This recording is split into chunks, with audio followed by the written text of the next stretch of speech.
Welcome to Satya news. మనం ఇప్పుడు 48 division నుంచి కార్పొరేట్ అభ్యర్థిగా మరి కాంగ్రెస్ పార్టీ నుంచి మా కవితా దయాకర్ గారు బరిలో ఉన్నారు. మరి ఈరోజు నామినేషన్ కూడా వేయడం జరిగింది. సో ఎలా జరుగుతుంది నామినేషన్ ప్రక్రియలు అక్కడ, అలాగే మరి ప్రచారం ఎప్పుడు స్టార్ట్ చేస్తారు, వారి మాటలు అడిగి తెలుసుకున్నాం. మేడం నమస్తే. నమస్తే Sravanthi. Madam welcome to Satya news. Thank you. Madam nomination ఈరోజు వేసి వచ్చారని తెలిసింది. సో మీరు మొన్నటి వరకు చూస్తే టీఆర్ఎస్ పార్టీలో మీరు మాజీ కౌన్సిలర్గా ఉన్నారు. సో ఈరోజు చూస్తే సడన్గా మీరు కాంగ్రెస్ పార్టీ నుంచి నామినేషన్ దాఖలు చేశారు. సో ఏంటి మేడం ఈ చేంజ్?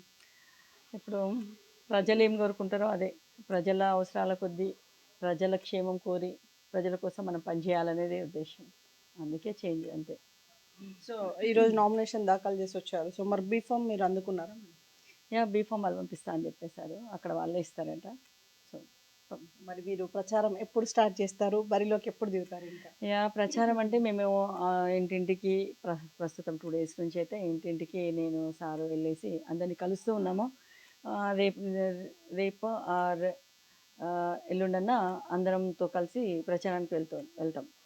సో మరి నిన్న మొన్న మీరు ఆల్రెడీ డోర్ టు డోర్ వెళ్ళారు కాబట్టి మరి ప్రజల నుంచి ఆ స్పందన ఎలా ఉంది మేడం? మీరు చేంజ్ అయ్యారన్న వ్యతిరేకత ఏమన్నా ఉందా, లేదు మీరు ఎక్కడున్నా మేము మీ వెంటే అంటున్నారు? ప్రజలలో వ్యతిరేకత అయితే లేదు. ప్రజలు ఏం కోరుకుంటారంటే పని చేసే వాళ్ళని కోరుకుంటారు. మెయిన్ ఇప్పుడు మనము ఒక సర్పంచ్ ఎలక్షన్స్ చూసినా, తర్వాత ఈ మున్సిపల్వి కానీ ఈ ఎలక్షన్స్ చూసినా వాళ్ళు క్యాండిడేట్ని చూస్తారు. ఎవరు పని చేస్తారో వాళ్ళని చూసి వాళ్ళకే పట్టం కడతారు. కాబట్టి ఆ వ్యతిరేకత అయితే నాకు లేదు. వాళ్ళందరూ ఎంత సొంత పార్టీ వాళ్ళైనా కూడా ఒకళ్ళ పార్టీ మీద అభిమానం ఉన్న వాళ్ళు ఎవరైనా సరే వాళ్ళు మాత్రం నువ్వు ఏ పార్టీలో ఉన్నా సరే నీకే ఓటేస్తామని అయితే చెప్పడం జరిగింది నాకు. Okay madam. మరి ఓన్లీ మీరు కార్పొరేటర్ అభ్యర్థిగానే ఉన్నారు, మరి మేయర్ వైపు ఏమైనా ఆలోచన ఉందా మేడం? ఇప్పుడైతే అట్లాంటి ఆలోచన ఏమీ లేదమ్మా, అట్లాంటి ఆలోచన లేదు నాకు. Right madam. చూస్తున్నాం కదా, పార్టీ మారిన పని చేసే వాళ్ళకే ఎప్పుడు ప్రజలు పట్టం కడతారనే విశ్వాసంతో ఉన్నారు. సో మరి 2 రోజుల్లో మెయిన్ ప్రచారం కూడా స్టార్ట్ చేస్తారు. సో మరి స్టార్ట్ చేసిన తర్వాత వారి జనాల్లోకి వెళ్ళినప్పుడు వారి స్పందన ఎలా ఉంటుంది అనేది ఒకసారి అడిగి తెలుసుకుందాం. మేడం, మీరు గతంలో ప్రచారం చేసినప్పుడు మీరు వార్డ్ అంటే తిరుగుతూ వచ్చారు. అప్పుడు వార్డ్స్, ఇప్పుడు డివిజన్స్ కదా. సో ఈ మధ్య మీ ఇంటి దగ్గర కొంచెం జనాల్ని చూస్తున్నాం, అంటే ఆల్రెడీ మీకు ప్రజలే స్టార్ట్ చేసినట్టుగా అనిపిస్తుంది. అది మాత్రం కరెక్ట్. ఎందుకంటే జనాలకే ఫస్ట్ ఏమైందంటే టెన్షన్ అయిపోయింది.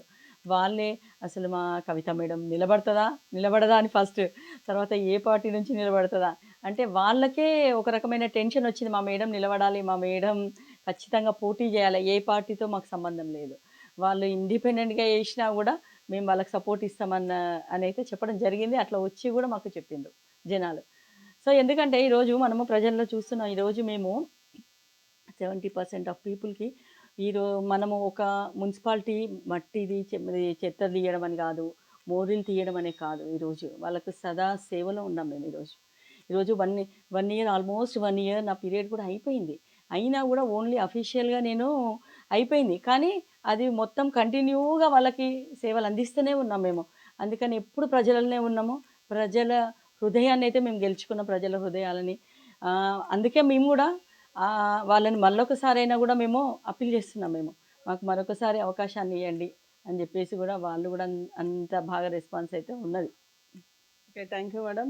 సో చూస్తున్నాం కదా, మీకున్న ఆత్మవిశ్వాసంతో మీరైతే ముందుకు వెళ్తున్నారు. సో మరి రేపటి నుంచి మళ్ళీ ప్రచారంలో మళ్ళీ కలుద్దాం.